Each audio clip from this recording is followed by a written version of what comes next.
Hello, എല്ലാവർക്കും ചിങ്കാൻമിയുടെ പുതിയ വീഡിയോയിലേക്ക് സ്വാഗതം ട്ടാ. അപ്പോൾ ദേ ഇന്നുണ്ടല്ലോ നല്ലൊരു ചായക്കടി ആയിട്ടുള്ള ക്രിസ്പി പഴംപൊരിയാണ്. അപ്പോൾ എൻ്റെയൊക്കെ ചെറുപ്പത്തിൽ എങ്ങനെയാണെന്ന് വെച്ചിട്ടുണ്ടെങ്കിൽ ഇന്നത്തെ പോലെ എപ്പോഴും പഴമൊന്നും വീട്ടിലുണ്ടാവില്ല. ഈ ഓണത്തിൻ്റെ സമയത്തൊക്കെ ആയിരിക്കും നമ്മുടെ വീട്ടിൽ നേന്ത്രപ്പഴം ഒരു കൊലയൊക്കെ മേടിച്ചേക്കുക.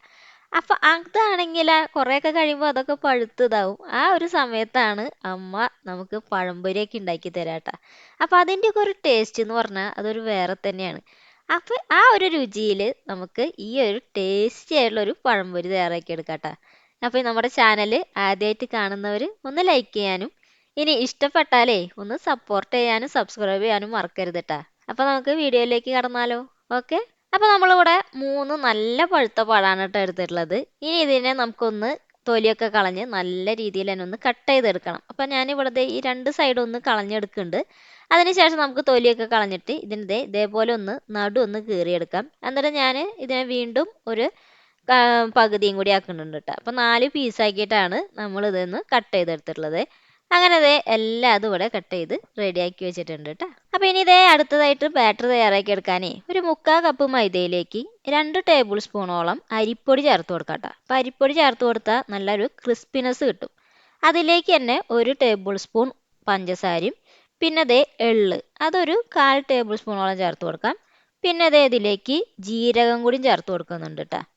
ഇനി ഉപ്പ് ഇതേ വളരെ കുറച്ചും കൂടി ചേർത്ത് കൊടുക്കുക. പിന്നെ കുറച്ച് മഞ്ഞൾപ്പൊടി ഇതൊക്കെ ചേർത്തിട്ട് ഇതിലേക്ക് നമുക്കുണ്ടല്ലോ വെള്ളം കൂടി ഒഴിച്ചു കൊടുക്കാം കേട്ടോ. അപ്പം ഞാനിപ്പോൾ ഈ ഒരു കപ്പിൽ 1 കപ്പിൻ്റെ അടുത്താണ് കേട്ടോ വെള്ളം എടുത്തിട്ടുള്ളത്. ഇനി അതിൽ കുറേശ്ശെ ആയിട്ടാണ് നമ്മൾ ഒഴിച്ചു കൊടുക്കേണ്ടത് കേട്ടോ. അപ്പം ഇതിൻ്റെ ഒരു പരുവെന്ന് പറയുന്നത് ഒരിക്കലും വളരെ ലൂസായി പോകരുത്. അത്യാവശ്യം ദേ ഈ ഒരു കട്ടിയിൽ ഇരിക്കണം. എങ്കിൽ മാത്രമാണ് പഴത്തുമ്പോൾ അത് ഒട്ടിപ്പിടിക്കുള്ളൂ കേട്ടോ. അപ്പോൾ അതുകൊണ്ട് എപ്പോഴും അത്യാവശ്യം നല്ല കട്ടിയിൽ തന്നെ നമ്മളൊന്ന് ബാറ്റർ തയ്യാറാക്കി എടുക്കാം കേട്ടോ. ഇനി ഇതേ ഒരു പാത്രത്തിലേക്ക് സൺഫ്ലവർ ഓയിലാണ് കേട്ടോ ചേർത്ത് കൊടുത്തിട്ടുള്ളത്. അത് ഒന്ന് നന്നായിട്ട് ഇതേപോലെ ഒന്ന് തിളച്ചൊക്കെ വരുമ്പോൾ അതിലേക്ക് ഇതേ ഓരോ പഴം ബാറ്ററിൽ മുക്കിയിട്ട് ഇതേപോലെ ഒന്ന് ഇട്ട് കൊടുക്കാം കേട്ടോ. അപ്പോൾ ഞാനിപ്പോൾ അത് ഒരു 4 എണ്ണമാണ് അതിലിട്ട് കൊടുത്തിട്ടുള്ളത്. ഇനി നമ്മൾ ഇതൊന്ന് ഇട്ട് കൊടുത്ത് അതൊന്ന് ഏകദേശം ആയി വരുമ്പോൾ ഉണ്ടല്ലോ ഇതേപോലെ ഒന്ന് ഇങ്ങനെ ജസ്റ്റ് ഒന്ന് മുക്കി കൊടുക്കുക ഈ ഓയിലിൽ. അപ്പോൾ അതെന്താണെന്ന് അറിയും നന്നായിട്ട് തന്നെ അതെ ഇതേപോലെ നന്നായിട്ട് ഇങ്ങനെ ഉണ്ടച്ച് വരും. അപ്പോൾ അങ്ങനെ ചെയ്താൽ നമ്മൾ പൂരിയൊക്കെ ഇടുമ്പോൾ അങ്ങനെ എണ്ണയിൽ മുക്കി കൊടുക്കില്ലേ അതേ ഒരു രീതിയിൽ ഈ പഴംപൊരി ഇങ്ങനെ ജസ്റ്റ് ഒന്ന് ഇങ്ങനെ എണ്ണയിൽ ഒന്ന് ഇങ്ങനെ മുക്കി കൊടുത്തു കഴിഞ്ഞാൽ അത് നല്ലൊരു പഫി ആയിട്ട് ഇങ്ങനെ പൊന്തി വരും.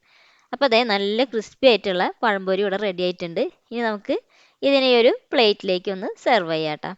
അപ്പോൾ അതേ ഇത്രയുള്ള നല്ല ടേസ്റ്റി ആയിട്ടുള്ള നമ്മുടെ നാടൻ പഴംപൊരി ഇവിടെ റെഡി ആയിട്ടുണ്ട്. അപ്പോൾ നിങ്ങൾ എല്ലാവരും മസ്റ്റായിട്ടും ഇതൊന്ന് ട്രൈ ചെയ്യണം കേട്ടോ. അപ്പം മിക്കവർക്കും കഴിക്കാനും അതുപോലെ തന്നെ എല്ലാവരും ഉണ്ടാക്കിയിട്ടുള്ള ഒരു റെസിപ്പി തന്നെയായിരിക്കും. എങ്കിലും കുറച്ച് എള്ളും അതുപോലെ തന്നെ ഈ നമ്മുടെ ക്യുമിൻ സീഡ് അതായത് ചെറിയ ജീരകമൊക്കെ ഇട്ട് തയ്യാറാക്കുമ്പോൾ അതിൻ്റെ ഒരു രുചി ഒരു പ്രത്യേകത തന്നെയാണ്. അപ്പോൾ എല്ലാവരും മസ്റ്റായിട്ടൊന്ന് ട്രൈ ചെയ്ത് നോക്കുക. എന്നിട്ട് നിങ്ങളുടെ അഭിപ്രായങ്ങളൊക്കെ അറിയിക്കുക.